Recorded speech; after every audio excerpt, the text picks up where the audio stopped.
Praise Lord brothers and sisters. ప్రభు అయిన యేసుక్రీస్తు మహాపరిశుద్ధ నామములో మీ అందరికీ వందనములు. గమనిస్తూ ఉంటాం, మనము కొత్త సంవత్సరం వచ్చింది అనేసి క్రైస్తవ సహోదరి సోదరులందరూ కూడా నూతన సంవత్సరం శుభాకాంక్షలని లేక కొత్త సంవత్సరం అని దానికోసం వాగ్దానాలు అనేసి క్రైస్తవ సమాజం అంతా కూడా పరిగెత్తడం మనం గమనించడానికి సాధ్యమవుతుంది. అయితే యేసుక్రీస్తు మనకి నిత్య జీవాన్ని ఇస్తాడనేసి వాగ్దానం చేశాడు.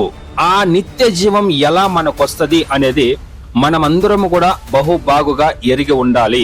మనము తీసుకునే వాగ్దానాల ద్వారా నిత్య జీవం మనకి రాదు. అయితే దానంతటికంటే మొట్టమొదటిగా పరిశుద్ధ గ్రంథములో ఉన్న ఒక క్యాలెండర్ ఏదైతే ఉందో, పరిశుద్ధ గ్రంథ ప్రకారముగా నిజముగా కొత్త సంవత్సరము జనవరేనా అని మనం గమనించినట్లయితే కాదు అనేది పరిశుద్ధ గ్రంథము చెప్పే సత్యం.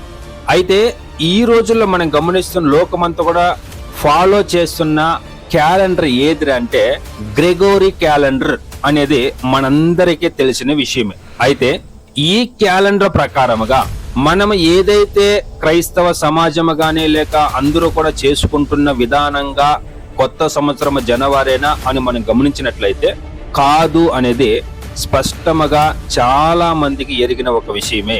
కేవలం క్రైస్తవులకు మాత్రమే కాదు, అన్యులకు కూడా తెలిసిన విషయం ఏంటంటే జనవరి కొత్త సంవత్సరం కాదు అనేది చాలా మంది వాళ్ళు కూడా నమ్ముతున్నారు. క్రైస్తవులైన మనము యేసుక్రీస్తుని ఎరిగిన తర్వాత పోయిన వారంలో చేసుకున్నట్లు డిసెంబర్ 25 యేసుక్రీస్తు పుట్టాడని గాని, ఈస్టర్ అని, గుడ్ ఫ్రైడే అని ఇలాంటి విషయాలన్నీ కూడా పరిశుద్ధ గ్రంథం మనకి చెబుతుందా లేదా అనేది మనము బహుబాగుగా ఎరిగి ఉండాలి బ్రదర్స్ అండ్ సిస్టర్స్. ఆ వాక్యాలు గమనిద్దాం. యోహాను సువార్త 3వ అధ్యాయం 3వ వాక్యాన్ని గమనిద్దాం. అందుకు యేసు అతనితో, ఒకడు కొత్తగా జన్మించితేనే గాని అతడు దేవుని రాజ్యమును చూడలేడని నీతో నిశ్చయముగా చెప్పుచున్నానను. ఆమేన్. గమనించండి, ఇక్కడ ప్రియమైన దేవుని బిడ్డలారా, ఒకడు కొత్తగా జన్మిస్తేనే కాని దేవుని రాజ్యమును చూడలేడని నీతో నిశ్చయముగా చెప్పుచున్నాను అంటున్నాడు. అంటే మనము కొత్తగా జన్మించాలి అనే ఒక విషయాన్ని దేవుడు ప్రస్తావన చేస్తున్నాడు ఇక్కడ బ్రదర్స్ అండ్ సిస్టర్స్. ఇదే మాట పౌలు ద్వారా పత్రికల్లో రాసినప్పుడు గమనిద్దాం. 2 కొరింథీయులకు రాసిన పత్రిక 5వ అధ్యాయం 17వ వాక్యాన్ని గమనిద్దాం. కాగా ఎవడైనను క్రీస్తునందున్న ఎడల వాడు నూతన సృష్టి, పాతవి గతించెను, ఇదిగో క్రొత్తవాయెను. ఆమేన్. ఇక్కడ గమనించండి, కాగా ఎవడైనను క్రీస్తునందున్న ఎడల నూతన సృష్టి. బ్రదర్స్ అండ్ సిస్టర్స్, మనము కొత్త సంవత్సరము అనేసి వాగ్దానాలు తీసుకోవడం కాదు, మనమే లోకానికి కొత్త సృష్టిలాగా, నూతన సృష్టిలాగా ఉండాలి అనేది దేవుడు మన్నించి ఎదురు చూస్తున్న ఒక విషయం. నిజముగా పోయిన సంవత్సరం మనం ఎవరిపైన కోపమో, గలాట్లో, భేదాలో, మనస్తాపాలు లేకుండా యేసుక్రీస్తును నమ్మిన తర్వాత వీటన్నిటిని వదిలేశాను అని నిజముగా మనము నూతనముగా అయి ఉన్నామా లేదా అనేది ఒక్కసారి మనం వివేచన చేసుకోవాలి. అలా కాకుండా పోయినట్లయితే మనం ఎన్నిసార్లు వాగ్దానాలు తీసుకున్నా ఇటువంటి మనుష్యులు సృష్టించిన సాంప్రదాయాలు చేయడం ద్వారా మనకి నిత్య జీవము దొరకదు అనేది వాక్యము ఖచ్చితపడుస్తుంది బ్రదర్స్ అండ్ సిస్టర్స్. నూతన సంవత్సరము అనే దానికంటే మొట్టమొదటిగా నేను క్రీస్తులో నూతనముగా ఉన్నానా అనేదే క్వశ్చన్ మార్క్. గమనిద్దాం వాక్యం ఏం చెబుతుందనేసి. యాకోబు రాసిన పత్రిక 3వ అధ్యాయం 14వ వాక్యాన్ని గమనిద్దాం. అయితే మీ హృదయములలో సహింపనలవి కాని మత్సరమును వివాదమును ఉంచుకునిన వారైతే అతిశయపడవద్దు, సత్యమునకు విరోధముగా అబద్ధమాడవద్దు. ఆమేన్. ఆమేన్. గమనించండి, ఇక్కడ 14వ వాక్యం చెబుతుంది, మత్సరమును వివాదమును ఉంచుకున్న వారైతే అతిశయపడవద్దు అంటున్నాడు వాక్యం. అంటే మన హృదయముల్లో ఇంకా ఇలాంటి విషయాలు ఉన్నట్లయితే వాక్యం అంటుంది సత్యమునకు విరోధముగా అబద్ధమాడవద్దు. కోపం చేసుకునేది, బేజారు చేసుకునేది, మచ్చరపడేది, అబద్ధాలు చెప్పేది ఇవన్నీ చేసిన తర్వాత కొత్త సంవత్సరం వచ్చింది అనేసి నేను వాగ్దానం తీసుకుంటాను అన్నట్లయితే వాక్యము చెబుతుంది ఫస్ట్ నువ్వు మారు అనేది వాక్యం మనతో మాట్లాడుతుంది బ్రదర్స్ అండ్ సిస్టర్స్. అందుకే అక్కడ అంటున్నాడు సత్యమునికి విరోధముగా అబద్ధమాడవద్దు. మనుషులు మన ముఖాన్ని చూసినట్లయితే దేవుడు మన హృదయాన్ని చూస్తున్నాడు అనే భయం మనలో ఉండాలి బ్రదర్స్ అండ్ సిస్టర్స్. ఇలా నడుచుకున్నట్లయితేనే మనము క్రీస్తులో నూతన సృష్టిగా ఉన్నట్లు అర్థమవుతుంది. అయితే మన హృదయాన్ని పరిశుద్ధంగా పెట్టుకోకుండా నేను క్రిస్మస్ చేస్తా, ఈస్టర్ చేస్తా, గుడ్ ఫ్రైడే చేస్తా, కొత్త సంవత్సరం చేస్తా అన్నట్లయితే దేవుడు వీటన్నిటిని కూడా అంగీకరించడు అనేది మనం తెలుసుకోవాలి. గమనిద్దాం వాక్యాన్ని. యాకోబు రాసిన పత్రిక 3వ అధ్యాయం 15వ వాక్యాన్ని గమనిద్దాం. ఈ జ్ఞానము పైనుండి దిగి వచ్చినది కాక భూ సంబంధమైనదియు ప్రకృతి సంబంధమైనదియు దయ్యముల జ్ఞానము వంటిదై ఉన్నది. ఆమేన్. ఆమేన్. ఇక్కడ చూడండి, ఏదైతే ఈరోజు క్రైస్త సమాజములో జరుగుతున్న మనుషుల సాంప్రదాయాలు ఉన్నాయో ఇవన్నీ కూడా వాక్యము ఖచ్చితపరుస్తుంది. ఈ జ్ఞానము పైనుండి వచ్చినది కాక అనేసి వాక్యం రాయబడి ఉంది బ్రదర్స్ అండ్ సిస్టర్స్. ఏదైతే కొత్త సంవత్సరం అని చెబుతూ లేకుండా పోతే వాగ్దానాలు, ప్రతి నెల వాగ్దానము లేక దినదినము వాగ్దానాలు చెబుతున్న ఈ జ్ఞానము పైనుంచి వచ్చింది కాదు అని చెప్పిన తర్వాత ప్రకృతి సంబంధమైనది దెయ్యముల జ్ఞానము వంటిదై ఉన్నది అంటున్నాడు. అంటే దెయ్యములు అంటే ఏంటి? సైతానగాడు, వాని జ్ఞానము ఇది అనేసి వాక్యము ఖచ్చితపరుస్తుంది.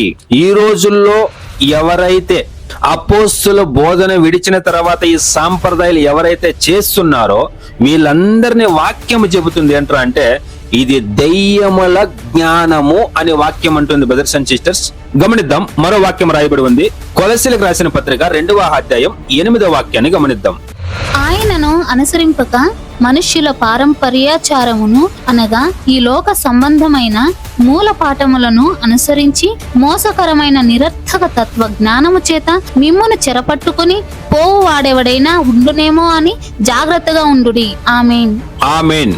గమనించండి, ఇక్కడ ప్రియమైన దేవుని బిడ్డలారా, అనేకులు ఈ రోజు బోధిస్తున్న వారు గాని విశ్వాసులు గాని చెప్పే మాట ఏంటంటే క్రీస్తు విరోధి వస్తాడు, క్రీస్తు విరోధి వస్తాడు అని అంటారు. ఈ వాక్యాన్ని దయచేసి స్పష్టంగా గమనించండి. ఆయనను అనుసరింపక అంటే యేసు క్రీస్తు వాక్యానికి అనుగుణముగా నడవకుండా మనుషుల పరంపర ఆచారంగా నడిచినట్లయితే వాళ్ళ గురించి చెప్తున్న మాట, ఈ జ్ఞానం ఏంట్రా అంటే నిరార్థక తత్వ జ్ఞానము చేత మిమ్మును చెరపట్టుకుని పోవాడెవడైనా ఉండునేమో అని జాగ్రత్తగా ఉండుడి అనే వాక్యము చెబుతుంది బ్రదర్స్ అండ్ సిస్టర్స్. ఎవరు క్రీస్తు విరోధులు అంటే పరిశుద్ధ గ్రంథములో ఏదైతే రాయబడకుండా ఉండి దాన్ని నడిపిస్తున్నారో వారే క్రీస్తు విరోధులు అనేది వాక్యము ఖచ్చితపరుస్తుంది. అటువంటి వారి గురించి జాగ్రత్తగా ఉండండి అని వాక్యం చెబుతుంది. గమనిద్దాం, కొలస్సీలకు రాసిన పత్రిక 2వ అధ్యాయం 18 మరియు 19 వాక్యాలు గమనిద్దాం. అతి వినయాసక్తుడై దేవదూత ఆరాధన యందు ఇచ్చ కలిగి తాను చూచిన వాటిని గూర్చి గొప్పగా చెప్పుకొనుచు తన శరీర సంబంధమైన మనస్సు వలన ఊరక ఉప్పొంగుచు శిరస్సును హత్తుకొనని వాడెవడను మీ బహుమానమును అపహరింపనీయకుడి. ఆ శిరస్సు మూలముగా సర్వ శరీరము కీళ్ల చేతను నరముల చేతను పోషింపబడి అతుకబడినదై దేవుని వలన కలుగు వృద్ధితో అభివృద్ధితో పొందుచున్నది. ఆమేన్. ఆమేన్. గమనించండి, ఇక్కడ చాలా జాగ్రత్తగా ఈ 2 వాక్యాలు గమనించండి ప్రియమైన దేవుని బిడ్డలారా. తన శరీర సంబంధమైన మనస్సు వలన ఊరక ఉప్పొంగుచు శిరస్సును హత్తుకొనని వాడెవడోను మీ బహుమానమును అపహరింపనీయకుడి. గమనించండి ప్రియమైన దేవుని బిడ్డలారా, 2వ అధ్యాయం 8వ వాక్యములో ఏమన్నాడు? జాగ్రత్తగా ఉండుడి అన్నాడు. ఇక్కడేమంటున్నాడు? శిరస్సును హత్తుకొనని వాడెవడేను అంటే యేసుక్రీస్తు వాక్యానికి అనుగుణముగా నడవని ఎవడైనాను మీ బహుమానం అంటే తెలుసా? యేసుక్రీస్తు మనకి వాగ్దానం చేసింది నిత్య జీవాన్ని ఇస్తాననేసి. ఆ ఒక బహుమానాన్ని ఎవడైనా అత్తుకున్నామో లేక ఎవడైనా దొంగలించునేమో అనేసి ఇక్కడ పౌలు ద్వారా దేవుని ఆత్మ రాస్తున్నాడు బ్రదర్స్ అండ్ సిస్టర్స్. శిరస్సు అంటే యేసు క్రీస్తు అనే అర్థం, శరీరం అంటే ఆయన సంఘము అనే అర్థము. ఎఫెసీయులకు రాసిన పత్రిక 1వ అధ్యాయంలో 21-22 వాక్యాలు చెబుతాయి. అంటే యేసు క్రీస్తును అంగీకరించిన ప్రతి ఒక్కరూ కూడా వాక్యానుసారంగా నడవాలి అనేది వాక్యం ఖచ్చితపరుస్తుంది. గమనించండి వాక్యాన్ని. శిరస్సు మూలముగా మనం ఏమవ్వాలంట, వృద్ధితో అభివృద్ధి పొందుచున్నది అంటుంది. అంటే వాక్యానికి అనుగుణంగానే మనం నడవాలి అనేది వాక్యము ఖచ్చితపరుస్తుంది. అలా లేకుండా పోతే నిజముగా మన బహుమానము వేరే వాడు దొంగలిస్తున్నాడు అనేది అర్థం బ్రదర్స్ అండ్ సిస్టర్స్. గమనిద్దాం వాక్యం. గలతీయులకు రాసిన పత్రిక 3వ అధ్యాయం 2 నుంచి 4 వాక్యాలు గమనిద్దాం. ఇది మాత్రమే మీ వలన తెలుసుకొనగోరుచున్నాను, ధర్మశాస్త్ర సంబంధ క్రియల వలన ఆత్మను పొందితిరా, లేక విశ్వాసముతో వినుట వలన పొందితిరా? మీరింత అవివేకులైతిరా. మొదట ఆత్మానుసారముగా ఆరంభించి ఇప్పుడు శరీర సారముగా పరిపూర్ణులగుదురా? వ్యర్థముగానే ఇన్ని కష్టములు అనుభవించితిరా? అది నిజముగా వ్యర్థమగునా? ఆమేన్. ఆమేన్. గమనించండి ఇక్కడ, ఇది మాత్రమే మీ వలన తెలుసుకొనగోరుచున్నాను, ధర్మశాస్త్ర సంబంధ క్రియల వలన ఆత్మను పొందితిరా, లేక విశ్వాసముతో వినుట వలన పొందితిరా అనేది క్వశ్చన్ మార్క్ వేస్తున్నాడు బ్రదర్స్ అండ్ సిస్టర్స్. అంటే దీని అర్థం ఏంట్రా అంటే, ధర్మశాస్త్ర ప్రకారముగా క్రియల ద్వారానే మనము విశ్వాసం చూపించగలం. అయితే కానీ మనము ఈరోజు వినుట ద్వారా మనము విశ్వాసాన్ని పెట్టాం. ఏమని విన్నాం? యేసుక్రీస్తు నీ పాపాలు శాపాలకి మరణించాడు, 3వ తిరిగి లేచాడు అంటే మనం విని దాని ద్వారా విశ్వాసం పెట్టాం. ఆ విశ్వాసం ద్వారా దేవుడు మనల్ని నీతిమంతుడుగా చేశాడని వాక్యం చెబుతుంది. మనం ఏది ఒక క్రియలు దేవుని కోసం లేక మన శాపాల పాపాల కోసం మనము దేవుని దగ్గర ఏ ఒక క్రియలు చెయ్యలేదు. అయితే ఇక్కడ వాక్యం చెబుతుంది, మీరింత అవివేకులైతేరా, మొదట ఆత్మానుసారముగా ఆరంభించి ఇప్పుడు శరీరానుసారముగా పరిపూర్ణులగుదురా అని ఇక్కడ కూడా క్వశ్చన్ మార్క్ వేశాడు. గమనించాలి, మనము ఆత్మీయ రీతిగా నడుచుకోవాలి అనేది దేవుడు కోరుతున్నాడు. కానీ ఈ రోజుల్లో క్రైస్తవులు చేస్తున్న లేక ఆది అపోస్తులు అయిన తర్వాత ఎప్పుడైతే దొంగ సహోదరులు లేచి మనుషుల పరంపరాచారంగా నడవాడనే బోధలు బోధించారో అవన్నీ చేసినట్లయితే దేవుడు మనల్ని అంటున్నాడు, వ్యర్థముగా మీరున్నారు అంటున్నాడు. గమనించండి, ఇది నిజముగా వ్యర్థమగునా అనేసి క్వశ్చన్ మార్క్ వేశాడు. ఇప్పుడు మనం చదివిన 2 వాక్యాల్లో కూడా క్వశ్చన్ మార్క్ ఉంది బ్రదర్స్ అండ్ సిస్టర్స్. మనము యేసుక్రీస్తుకి ఏమీ కూడా చెయ్యలేము, ఆయన మన కోసం చేశాడు. ఈరోజు నేను క్రిస్మస్, ఈస్టర్, గుడ్ ఫ్రైడే, నూతన సంవత్సరము ఇలాంటి ద్వారా దేవునికి ఎటువంటి ఉపయోగము లేదు. అంత మాత్రమే కాదు, చేస్తున్న డబ్బులు ఖర్చు పెట్టి అప్పులు సప్పులు చేసి చేస్తున్న మనకు కూడా ఎటువంటి ఉపయోగము లేదు అనేది వాక్యము ఖచ్చితపరుస్తుంది. గమనించండి, గలతీయులకు రాసిన పత్రిక 4వ అధ్యాయము 10-11 వాక్యాలు గమనిద్దాం. మీరు దినములను, మాసములను, ఉత్సవ కాలములను, సంవత్సరములను ఆచరించుచున్నారు. మీ విషయమై నేను పడిన కష్టము వ్యర్థమైపోవునేమో అని మిమ్మును గూర్చి భయపడుచున్నాను. ఆమేన్. ఆమేన్. గమనించండి, ఈ రోజుల్లో బోధిస్తున్న వారికి గానీ లేక విశ్వసించిన తోటి సహోదరులారా ఈ వాక్యాలు కనబడట్లేదా? వాక్యం మనల్ని అడుగుతుంది తప్ప. ఏమని అంటే, మీరు దినములను, మాసములను, ఉత్సవ కాలములను, సంవత్సరములను ఆచరించుచున్నారు. మీ విషయమై నేను పడిన కష్టం వ్యర్థమైపోవనేమో అని మిమ్మల్ని గూర్చి భయపడుచున్నాను. ఆమేన్. గమనించండి, ఇక్కడ ఏ విధముగా పౌలు గారు తన హృదయములో ఉన్న వేదనే బాధనే ఆయన గలతీయులకు రాసినప్పుడు రాస్తున్నాడు. ఎలాగైనా మీరు నిత్య జీవనం కోల్పోతారేమో అని ఒక భయం నాలో ఉంది అనేసి ఆయన సంఘాలకు రాస్తున్నప్పుడు తన వేదన్ని వ్యక్తపరుస్తున్నాడు బ్రదర్స్ అండ్ సిస్టర్స్. ఈ రోజుల్లో మనము కూడా ఇలా నడుచుకున్నట్లయితే మన విషయమై దేవుడు పడిన కష్టము వ్యర్థమైపోతాది బ్రదర్స్ అండ్ సిస్టర్స్. యేసుక్రీస్తు మన కోసము ఈ లోకానికి మనుష్యుడుగా వచ్చి మన శాపాల పాపాల కోసం సిలువలో మరణించి 3వ రోజు తిరిగి లేచిన జీవము కలిగిన దేవుడు పడిన కష్టము వ్యర్థమైపోతాది అనేది నేను చెప్పట్ల, వాక్యము ఖచ్చితపరుస్తుంది. ఇప్పుడు మనం వివేచన చేసుకుందాం.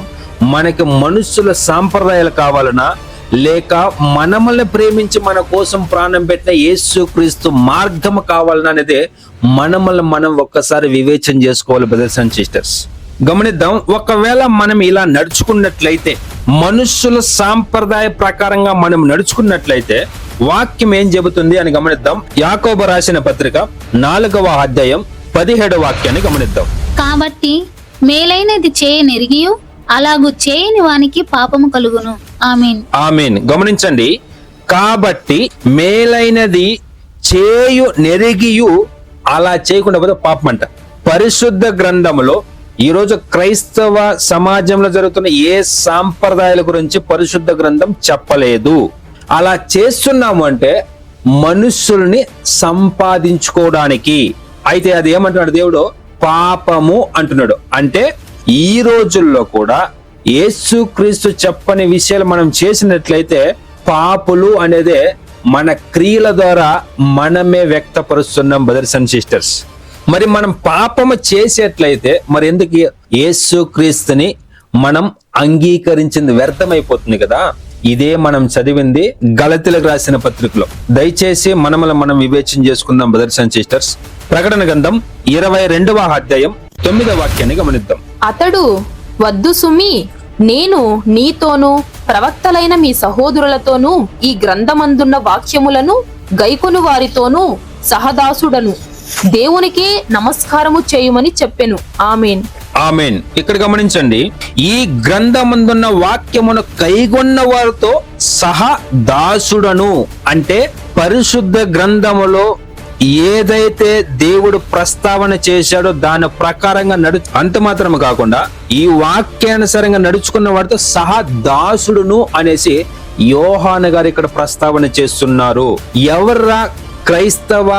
ఎవరంతా క్రైస్తవులు అని మనం గమనించినట్లయితే వాక్యానికి అనుగుణంగా నడుచుకున్న వారు మాత్రమే క్రైస్తవులే తప్పితే పేరు పెట్టుకున్న వాళ్ళందరూ క్రైస్తవులు కాదు అనేది నేను చెప్పట్లా, వాక్యం ఖచ్చితపడుస్తుంది బ్రదర్స్ అండ్ సిస్టర్స్. ఎందుకంటే వాక్యం ఇక్కడ చూడండి, మరోసారి చెప్తున్నా, ఈ గ్రంథమందున్న వాక్యమును కైగొన్న వారితో సహదాసులను, ఎవరైతే వాక్యానికి అనుగుణంగా నడుస్తారో వారి మాత్రమే సహా దాసుడుని, వారితో మాత్రమే యేసుక్రీస్తు ఉంటాడు అనేది వాక్యము ఖచ్చితపడుస్తుంది. కనుక ప్రియమైన దేవుని బిడ్డలారా, మనుష్యులకు భయపడకుండా, డినామినేషన్లకు భయపడకుండా, బోధించే వారికి భయపడకుండా, దేవుడు తన స్వరక్తాన్నిచ్చి మనల్ని కొనుక్కున్నాడో ఆయనకి భయపడి ఆయన్ని అనుసరించి నిత్య జీవానికి వెళ్ళడానికి ప్రయత్నిద్దాం బ్రదర్స్ అండ్ సిస్టర్స్. యేసుక్రీస్తు మన్నించి ఏది కోరుతున్నారు అంటే మనము నీతిగా, యథార్థముగా, పరిశుద్ధముగా, ప్రేమ కలిగి నడుచుకోవాలని దేవుడు ఎదురు చూస్తున్నాడు తప్పితే మనము చేస్తున్న ఈ పద్ధతులు, సాంప్రదాయాలను దేవుడు అంగీకరించడు బ్రదర్స్ అండ్ సిస్టర్స్. దయచేసి మనం వివేచన చేసుకున్నాం. దేవుడు మనకి ఇస్తానని చెప్పింది నిత్య జీవము. ఈ వాగ్దానం కోసం మనం పరిగెత్తాలి తప్పితే ఈరోజు మనుషులు చెప్పే అబద్ధమైన, మోసమైన మాటలకి, వంచన మాటలకి మనము పరిగెత్తకూడదు. దయచేసి మనం వివేచన చేసుకుందాం. ప్రభు అయిన యేసుక్రీస్తు మన కోసం 2వ రాకడలో వస్తున్నాడు. ఆయన ఎదుర్కోవడానికి, పరిశుద్ధంగా ఉండడానికి ప్రయత్నిద్దాం. ఇటువంటి సాంప్రదాయాలను విడిచి వాక్యానికి అనుగుణంగా నడుచుకోవడానికి ప్రయత్నిద్దాం. సో ఎప్పుడు కొత్త సంవత్సరం రా అంటే బైబిల్ క్యాలెండర్ ప్రకారము మార్చి టు ఏప్రిల్ నూతన సంవత్సరం బ్రదర్స్ అండ్ సిస్టర్స్. ఈ రోజు లోకములో చేసుకున్నట్లుగా జనవరి నూతన సంవత్సరము కాదు. ఇవన్నీ కూడా దేవుని వాక్యానికి విరుద్ధమైంది. అదే మనం కొలసీలకు రాసిన పత్రిక 2వ అధ్యాయంలో గమనించినట్లయితే మీరు వాటిని ముట్టద్దు, చేత పట్టుకోవద్దు అని కూడా వాక్యం రాయబడి ఉంటుంది బ్రదర్స్ అండ్ సిస్టర్స్. మనం వివేచన చేసుకుందాం, నిత్య జీవానికి వెళ్దాం. ప్రభు అయిన యేసుక్రీస్తు మనందరికీ తోడైన మనల్ని సత్యంలో నడిపించును గాక. యేసుక్రీస్తు మహాపరిశుద్ధ నామముకి మహిమ కలుగును గాక. Thank you Jesus. Thank you brothers and sisters. Amen.